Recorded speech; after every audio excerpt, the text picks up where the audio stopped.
how was she to face the onslaught?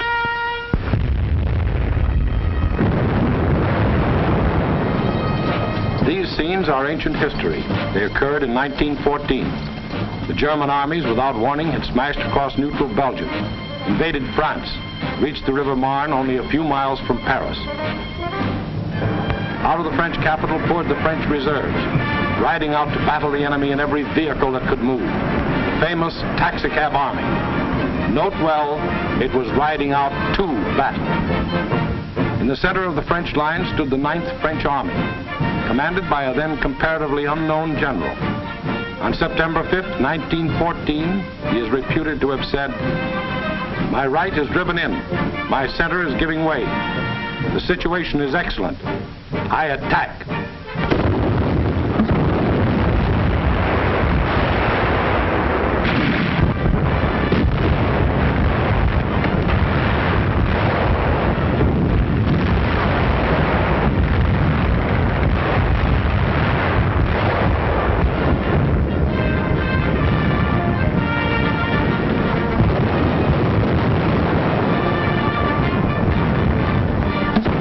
Attack. The German onslaught was checked, and Paris was saved. That comparatively unknown general later became commander-in-chief of all the Allied armies and presided at the signing of the armistice with the defeated Germans on November 11, 1918. To this general, the French people erected a monument. To Marshal Ferdinand Foch, whose motto was, "Attack, always attack." Still later, the war-weary French people erected another monument. This one to a minister of war, André Maginot.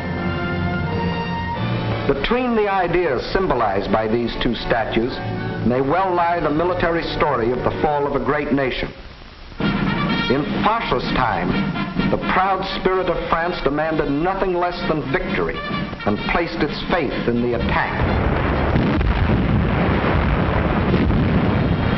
In Maginot's time, the spirit, no longer proud, asked only to avoid defeat and placed its faith in concrete.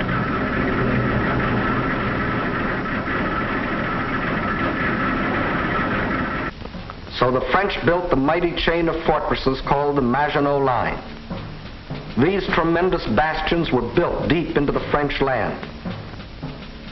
They were connected by underground passages and railways, guarding France's eastern borders facing Germany.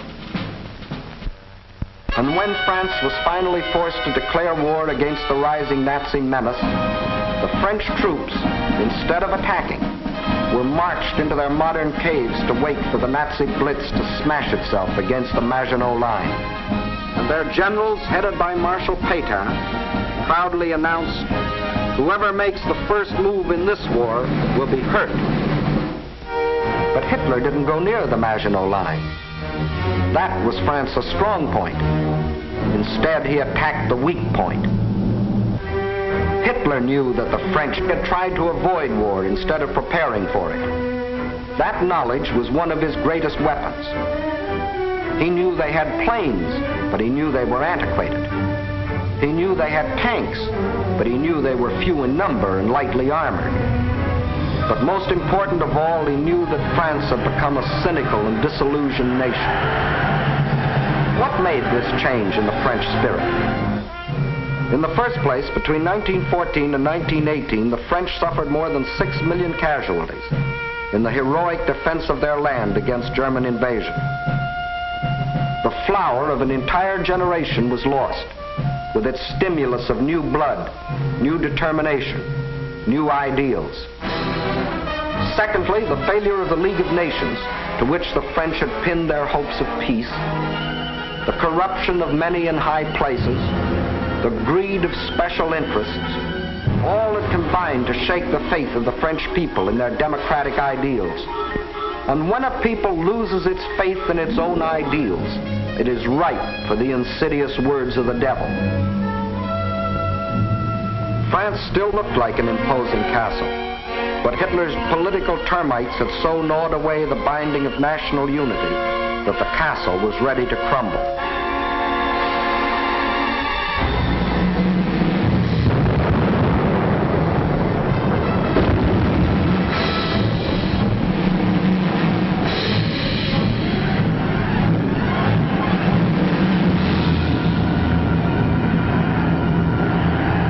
During those months of military inactivity that we call the phony war, a ceaseless barrage of German propaganda crossed the still waters of the Rhine to affect the soldiers in the Maginot Line.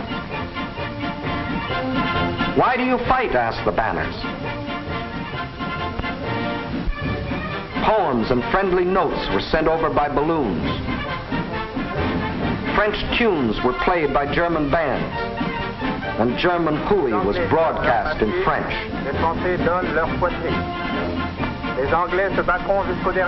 The British will fight to the last drop of French blood. You have been deceived. This is an imperialistic war for Britain. We Germans want nothing of France. What is happening to your wives back home, soldiers? The British are stationed in your villages. Yes, France was ready to be plucked. The whole force of the Nazi might was turned toward the west. How would they strike this time? Through Alsace-Lorraine as in 1870? Through the Low Countries as in 1914? What was the 1940 model conquest? The French considered the Maginot Line utterly impregnable, and therefore believed the Germans would again try a swing through the Low Countries as in 1914. But even after Hitler's rape of Scandinavia, Holland and Belgium, hoping against hope, still clung to their neutrality.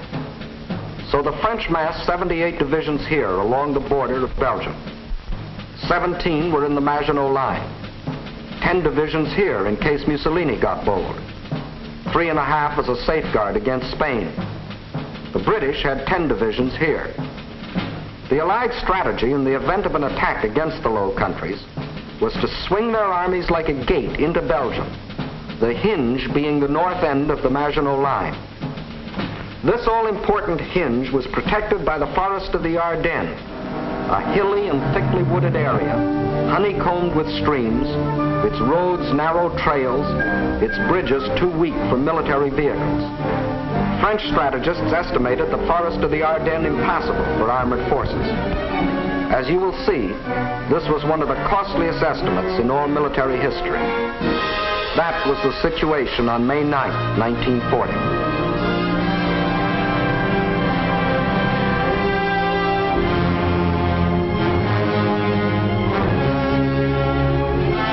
The hour of trial had come.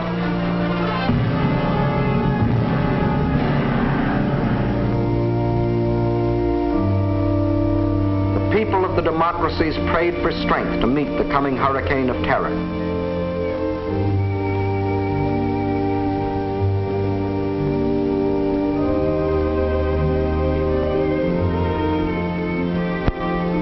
While across the Rhine, Jugend ist uns verschrieben und verfallen mit Leib.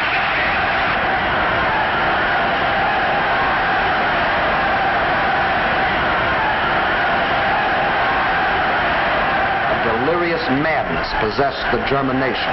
Nun als Dauererscheinung für uns, unser Oberster, wird die Einführung der allgemeinen immer wieder herniedersteigen. Und dass man die Wahrheit über Deutschland berichtet. 50.000 Mann auf den Baustellen, der ganz Deutschland erfasste. Überall herrscht seit einem Jahr Regen. Und für den deutschen Die Reinheit seiner Rasse hält. Hitler aber ist Deutschland wie Deutschland, deshalb innerlich nicht zu uns gehört.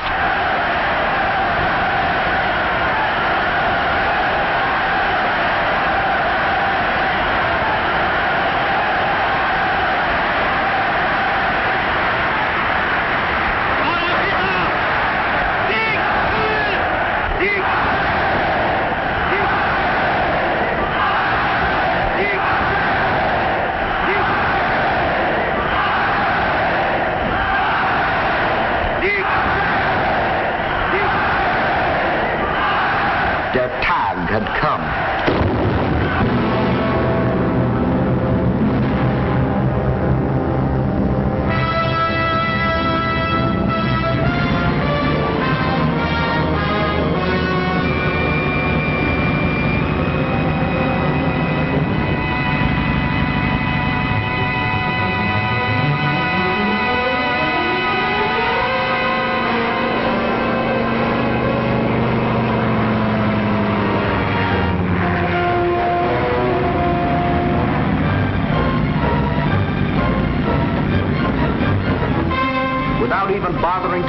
war, the German armies launched a coordinated attack across the neutral borders of Luxembourg, Belgium, and Holland, from the Maginot Line north to the sea.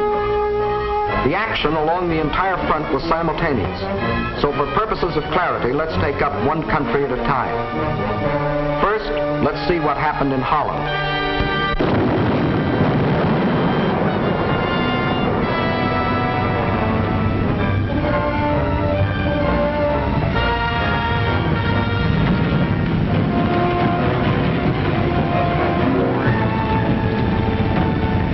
Ground forces smashed through the improvised and hastily erected border defenses.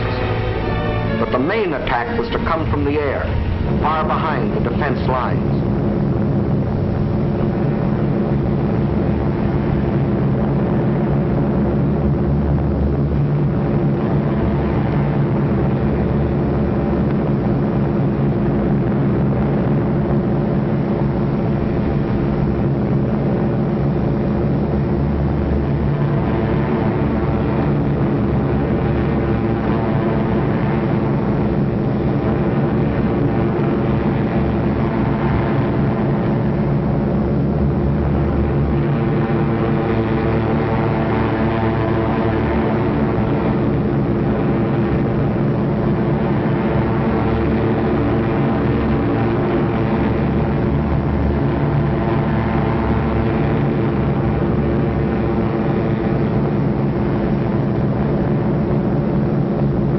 Over 10,000 troops were landed in this manner. Before the stunned citizens of Rotterdam even knew they were at war, these troops, aided by well-trained fifth columnists, quickly captured the airport and outlying sections of the city.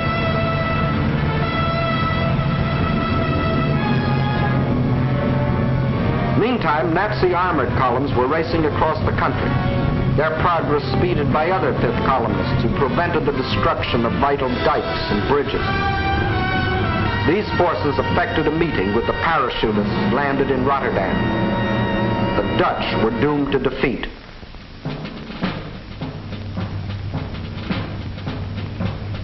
On the fourth day of the invasion, the Nazis gave the Dutch general an ultimatum.